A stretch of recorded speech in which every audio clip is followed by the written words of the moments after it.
So I think if I were to rephrase your question, Lydia, it's how do we not only apply the keyword research process to non-English languages, but apply it to smaller volumes of keywords.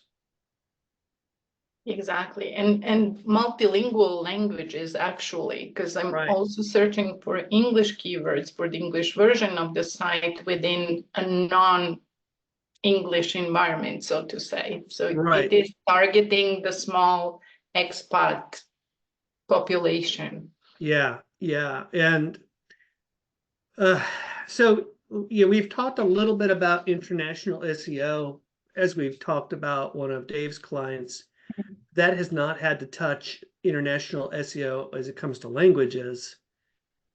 And also, that client was countrywide.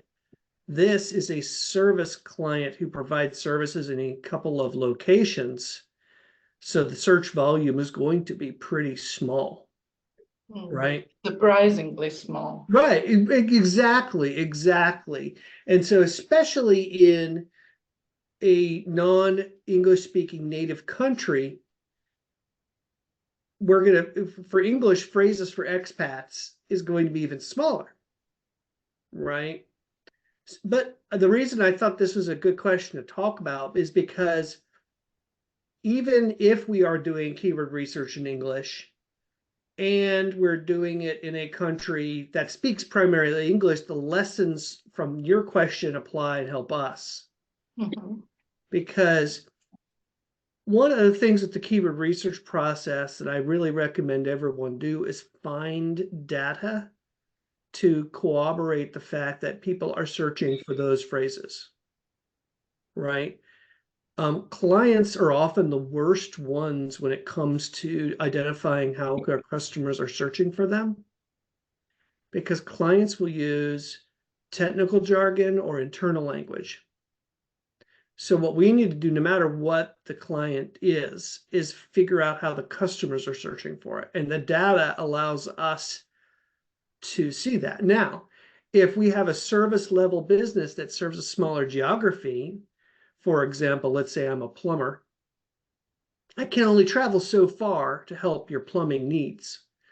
Or if I'm a gift shop, people are only going to travel so far to buy my gifts.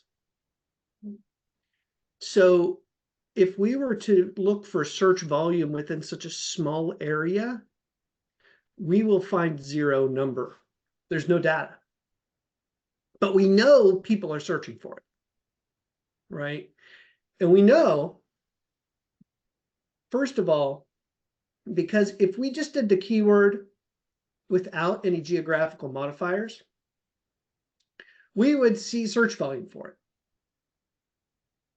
right? And what's interesting is if you look into your Google Search Console, you're going to be showing up for keywords that don't include your geography. And that's because Google has identified some businesses as being locally focused. So, for example, a great example of this is the key. If you have a pizza shop and someone searches for pizza. Now, when someone searches for pizza, they could be looking for a recipe. They could be looking for the history of pizza. But more likely, they're looking for how to order pizza, right? And Google has identified, it knows that, like it can pick up that inference. And so it's more likely going to give a result that is near them. So if we have a similar kind of small area business that only serves a specific area, and we can identify that more people search for pizza than pizza pie, or I don't know what another word for pizza might be, but we know that since more people search for the term pizza regardless of geographical modifiers, we can then infer that in that smaller area, more people are likely to search for pizza pie. The area is so small, we can't pick it up. So what I like to do when I do the keyword research is, if my company is geographically focused, because I provide a service that they may come to, for example, I always modify it with the word near me and see how many people look for an idea near me. Now, that's English, but I'm sure people in Switzerland who speak German have their own version of near me. Yeah. Right? And so you might find data for keyword near me, whatever that sounds like in German, because I don't speak German, right? So that might help, because all you're really trying to do is not real. When we use the data to come up with numbers to determine which keyword's best, we are never promising, well, this keyword's going to give you 10,000 visits a month, right?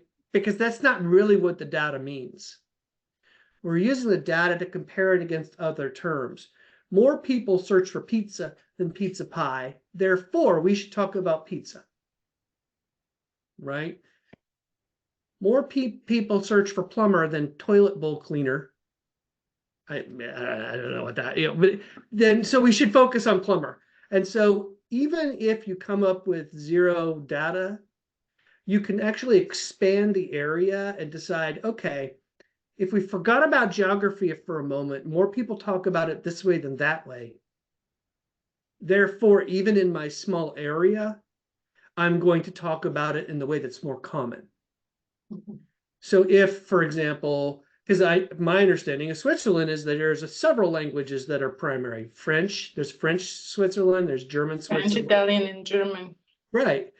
So there may not be enough data in Switzerland in German, but if you expanded it to all German-speaking peoples, odds are likely that the way most most people who speak German refer to something is going to be the more common way, even in Switzerland, unless you happen to be, you live in Switzerland, so unless you happen to know, people in Switzerland don't. That's more of an Austrian way of talking about it, and that's just not the way people in Switzerland talk. You'd know that.